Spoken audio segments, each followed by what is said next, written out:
So good way to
Yona.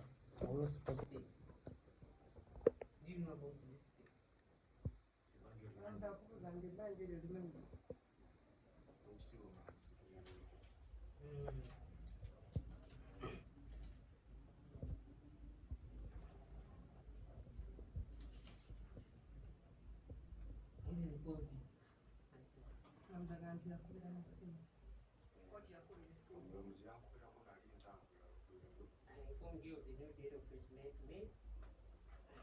Never still.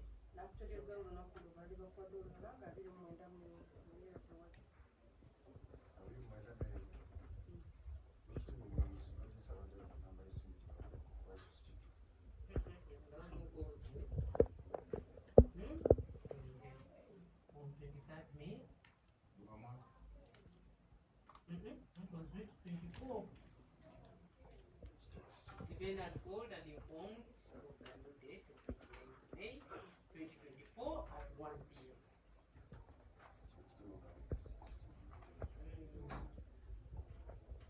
But I can see they said to you WhatsApp messages. You remember this?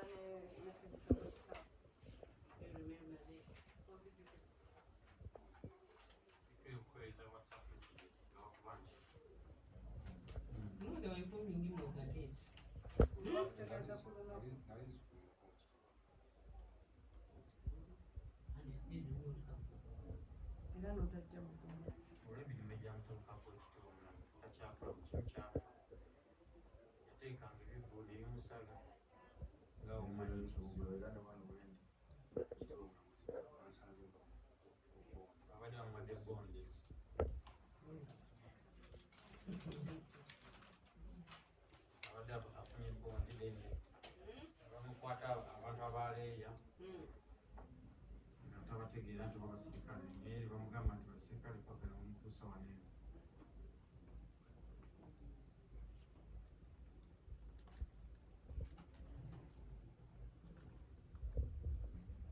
Where's the judgment president? President?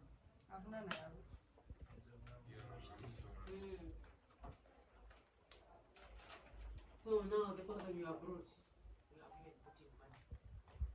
And you are removing him from police. He doesn't have money. So what do you hope to do?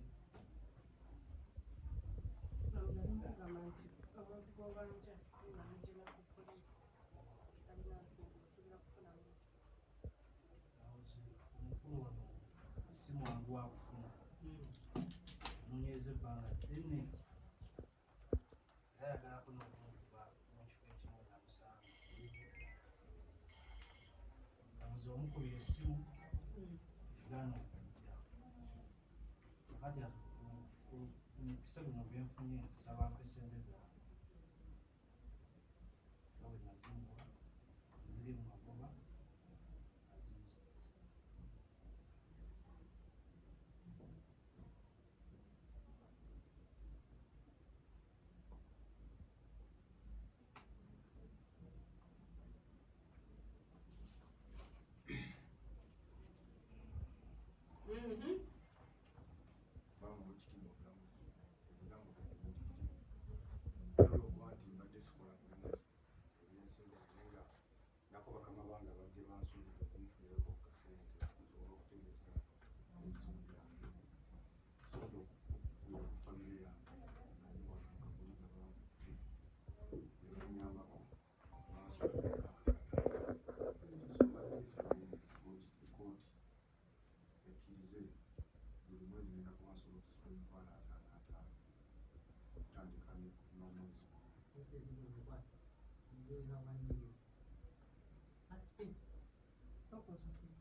Ssennegaddemu nnyingi okukwatiza omusajja eseera agamba okumpa nze n'akateeka ngeze mu bbanja ziri mu magoba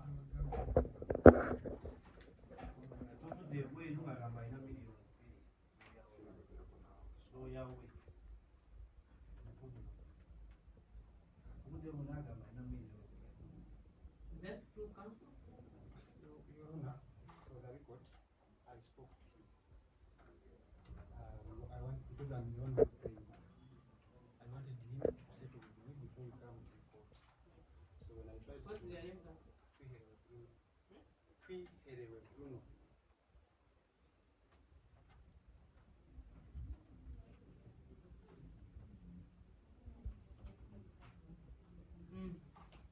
Yeah, it is true. I spoke to the government coordinator before we entered court. Because I had made some phone calls and they had promised to see him. But I had so far got one. So I had spoke to him that we agree before we enter and write an acknowledgement and then send him the money. Then he, when we were entering, he said that money is not to him now. But since he's now agreeing, if we can agree on the 2 million, we can get it now. When we are seeing it. Thank you so much.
Abasirikale badde benyambako okutambuza nabo nga basasula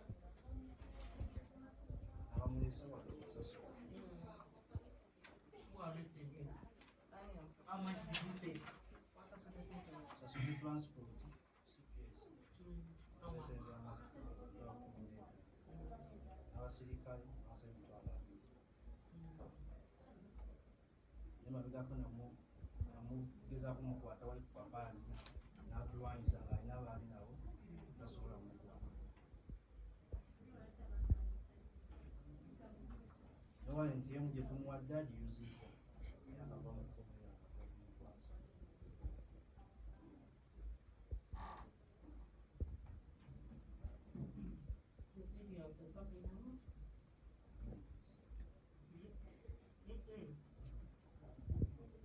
Muza.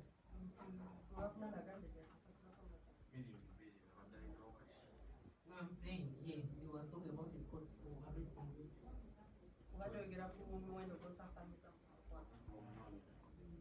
Now, this is small claims. Small claims. We sometimes make cost what we ask you. Doesn't fit in our small claims. When you use the baby, it's don't go beyond 300,000.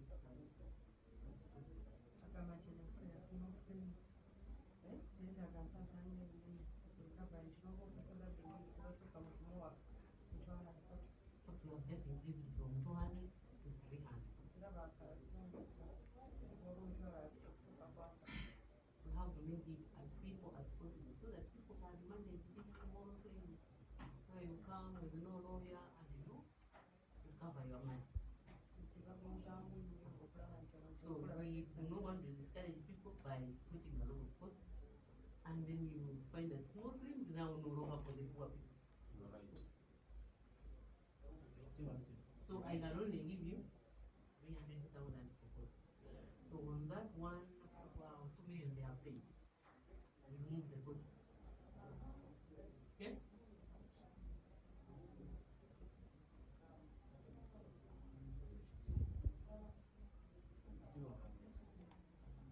Wanapako sente sina nyingine moja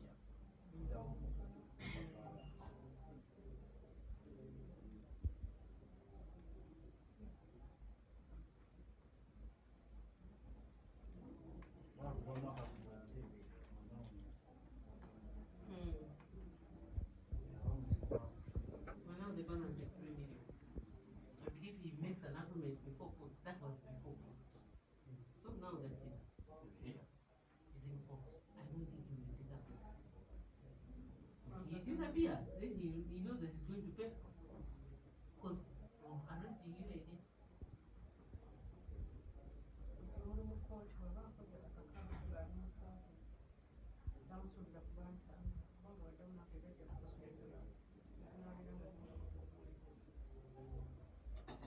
So what is your payment plan? The balance of 3 no, now we want to be given 135, given that we have removed the cost of 300,000.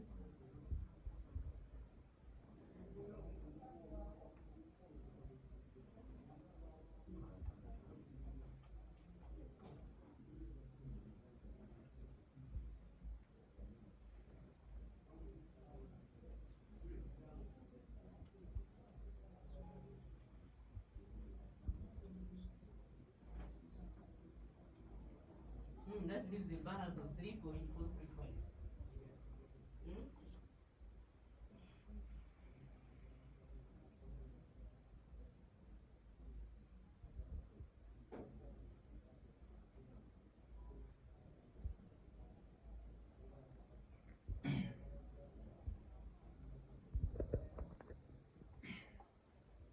What's your payment plan? Adesaba kooti enzikirize olw'okuba nti nno mizigo zensasuddeko zirina wezivudde nga nazo bbanja gyenteeka zisulakulamba adesaagala ate zirimu obulemera okujja ku kooti ku ssente adesaba kooti enzikirize ndeetenge emitwalo 3 buli mwezi adesaba emitwalo 5 kulinga manyi kakadde naye kati zino engeri gye zirimu ebyobuguzi nazo ligenda kuba bbanja jingi kati adesaagala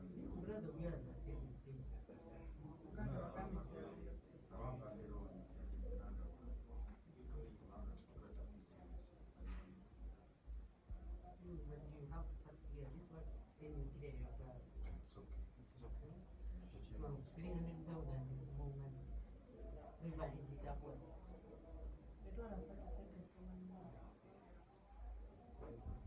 Omulamuzi kiganira ajja kujjako ennyingale mazima naye tugende kumutwala 5 olw'okuba n'ogambye entono. What do you say, data? Ekitiibwa omulamuzi tuganziruddeyo nnyo ensaba muwe emyezi 2 afateko asooka ziri mu magoba byaziina z'empisa zirimu magoba naddala ate ebbanga lyemunoonyeza mwaka mulamba yamusumbuka mu kitundu tasasula emitwalo 5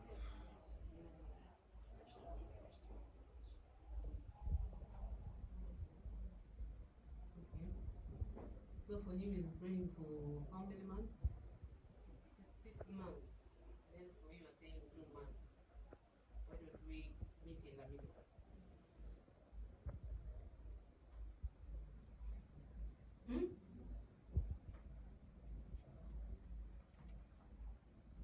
Ekitiibwa mulamuzi olwokuba nti tugenda kuba nga tukuŋŋaanya kigenda tumwewulize ewalala ole kale gibere emyezi 5. Say we meet in the middle. 5 months in the middle. So ekitiibwa mulamuzi obulyamu omuzadde kyamazima alina amabanja mangi era tuyinza n'okuba nga tukyaliwo ne bankomera ku bbanja ly'omulala badde nsaba mwondeze kooti mwondeze mukkirize kubanga alina amabanja mangi ate sirikavale yange simanyi ebyo egenda kubasunaye ate singa embeera ebeeteredde sente zisobola noziyita mu mwezi katiibwa mulamuzi omukulu oyo nga wagambye alina amabanja mangi si muntu mulungi bamuzi yasala obukwakwiza obw'amaanyi bijagenda okukupa sente zaabwe waba omukubeera nesimu n'atugamba n'omubuuzi olwafuna lunaku ki n'aloogera naddala takyatugenda oba olimutwakusimu era n'ebyo byayogera sasuubira nti ate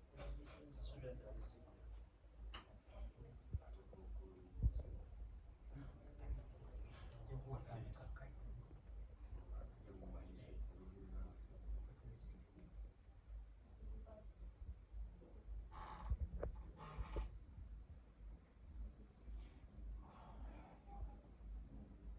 So you pay in 4 installments. Then we meet in the middle. Instead of 6, let's pay 4 installments. So that would be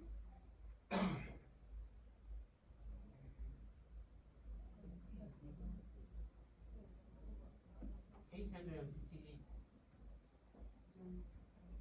per month.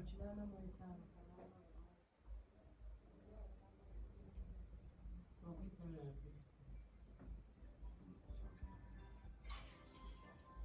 860 per month.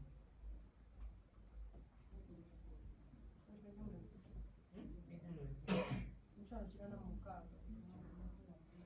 Beginning, this is 18. That would be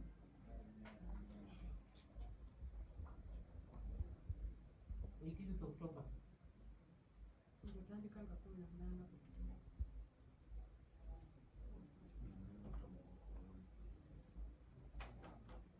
Very of which they bring you back.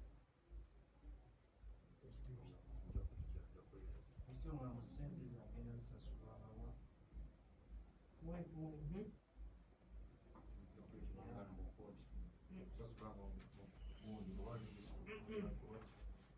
So if you have mobile money, you can send it.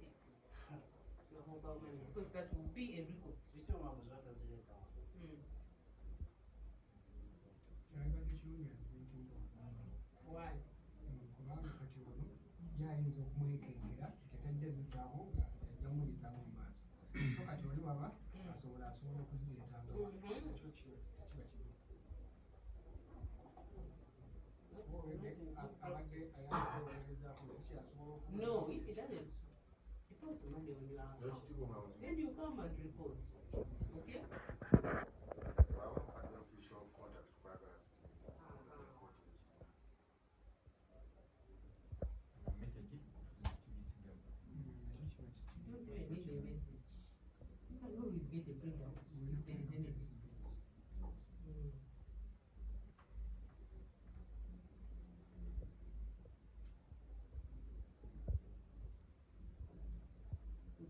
Can you provide a contact number where they can deposit this money?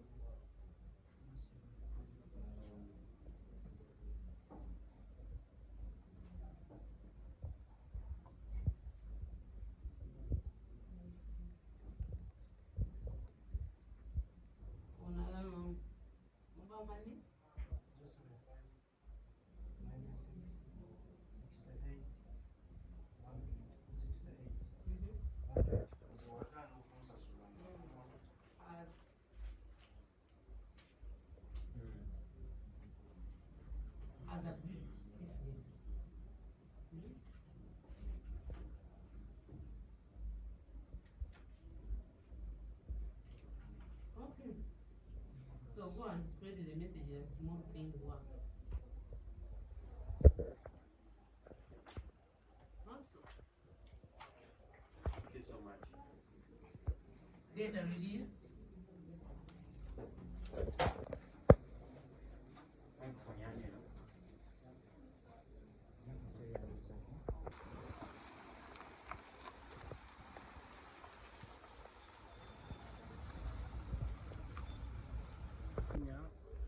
Mwami Kiswata William. Ensonga Nobert Events eweddeeta. Ensonga Nobert Events ey'okumubanja ssente ze mbadde mubanja $5 million. Asobodde okusasulako $2 million. Nasigala nga abanjibwa $3 million. Era n'ansaba n'afukamira wansi. N'ansaba omusonyiwa nga lwakava mu kkomera talina wadde 1,000. N'asaba buli mwezi ayite $8,000. Okumala ebbanga ki? Okumala emyezi 4. Yes, sir. Mukkiriziganyiza engeri gy'agenda osasulamu? Tukkiriziganyizza buli mwezi oleeta $8,000. Agamba engeri gy'agenda osasulamu nti tutadde kuno kiba tuzireeta wano. Abadde nze nsabye zijje nga wano ku kkooti. N'agamba olumu abeera wala n'atasobola tuuka ku kkooti. N'ansaba enamba yange y'essimu twagenda oziteeka. Bw'alemererwa nga tukomawo wano, omulamuzi w'agambye tuddamu tumusaba. Oli mumativu n'omulamuzi kyasazeewo? Ndi mumativu kubanga Nobert amaze ebbanga nga njooga. Buli omusanga nga matona kiyinza kunkola. Ne mugamba Nobert n'abaddi ya kunsasula. Era nange we nafunye omukisa nga bamutadde ku CPS abadde amaze sobola mujjawo. Era akoze olutalo lw'amaanyi, akoze buli kimu ky'asobola. N'akubira buli munene paka bamutuusiza wano. Abadde n'abitekisi ensonga ne mugamba ziveemu. N'abaako bakubira abalala bayita ba looya be ne bagamba nti ziveemu, omulamuzi yamuntumye paka bamutuusiza wano. Bino bakabosindikira Nobert ng'omuntu? Nobert kyemusindikira ffenna abantu twavuwala. Twavuwala kintu kya butonde, twasookera ku makya n'ayavuwala n'osigaza empisa. Nobert yantuukirira era nga ampa ssente ategeeza ekivulo kyamisibukedde. Ne mukwata ssente zaayoba za saawundi nanga azibulako nakola $5 million. Nanga gakunyongeramu $1.5 million. Nobert n'asingira emmotoka gye bamuwadde ovugamu. Wayita wiiki emu nyini mwoka n'ankubira essimu nanga mpa emmotoka yange. Mwoka ne bagitwala. Mwoka bwe bagitwala ntandika okunoonya Nobert. Nobert n'agamba tolina ky'ommanja. Kuva mwaka guwedde nga Easter kivuga ekyo mukidduke. Paka kati wenfunye obwenkanya wano wentuusa si wabi ne balansi ajja kumuntu. Muli wano eno kiwedde kitya? Twasookedde ku CPS Nobert ne bagita bondi ya poliisi ne bagimuwa mwami ebitekisi n'akola nnyo. Abadde afuluma ne wajja omusajja nga munene ng'akeedi n'agamba ye kooti bayiriifu era amunonye anti buli obunene mbadde sibulabanga era bwamunonye watadde ku lwanzalonza kwonna agezezaako okwerwanako ng'omusajja talina wamukuba yadde 10 paka mu kooti emakindi. Tuuka mu kooti emakindi omulamuzi nti nakuyita n'onvuma. Netugezaako bihandolinga ne famire ye bambi n'omwami abadde wano abadde abanjooya eyamuwambye netwogerezeganya naye. Abadde musajja mulungi era mwebaza okubanga asobodde owuliriza abalala n'ayogerezeganya naye. Tuba leero tukyali awo ani wabawo eyo Luwere etuuka naga tewali buzibu mmalirizawo naffe ate abeeruweero tumulinze kubanga tuwaliwo ensonga ezitatambula bulungi saidi y'eruweero. Tumuganda taata togenda ate kumutwala Luwere wala nnyo. Tusaba twogerezeganyemuko naawe tewali kasente naye tubulira obuzibu liki. Neebaza nnyo omusajja w'eruweero abadde musajja muzadde. Omusajja oyo simulabanga nze ebbanga lye mmaze ku kkooti ne poliisi sirabanga kamufaanana. Abadde musajja mulungi awuliriza okusaba kwange ne tutuula naye ne tumusaba byonna bye tumusabye sigenda kubatotolera nakkiriza okutambulira ku bye tumukoze eki bye tumusabye era mwebaza olw'omutima gwayolesezza ku kooti wano abalala baba baagala kusiba muki muntu era nti mbategeeza Norbert Events agenze waka talina yadde omutawaana gyali ewaka ajja kuba babuuzaako ng'amaze okweyozaako ennaku ng'omusajja kuba ku CPS aluddeyo nnyo ebisigadde ajja bibeegambira naye tugenda gezaako kutuula naye tumukumeekume kubanga ekigambo ky'okuvuma abantu kumpeenizize nnyingi nga buli ayogera agamba nedda nandibadde sikwabwe neyanvuma era ngenda musaba mwannyinaze nti addirizeemu kubanga okuvuma si kirungi n'abantu tuli mu kulwanagana nabo tubalanga kuvuma baki bantu tejja kuba example nnungi nga naffe bapromota tukikozesa abanja miliyoni 7 ate wali wazze abanja 9.5 bonna tubadde wano naye bambi badde bazadde bonna tubadde tuweyaweya bawooyewooye ow'omusanvu abadde weeruweeru waliwo ataafubutuseeyo yali e40 naye ng'abanja 9.5 mitawaana gibadde mingi sayidi wano kyensobo bagamba naye mukama n'akola ki n'ayamba era aweereddwa beyiro ali waka kati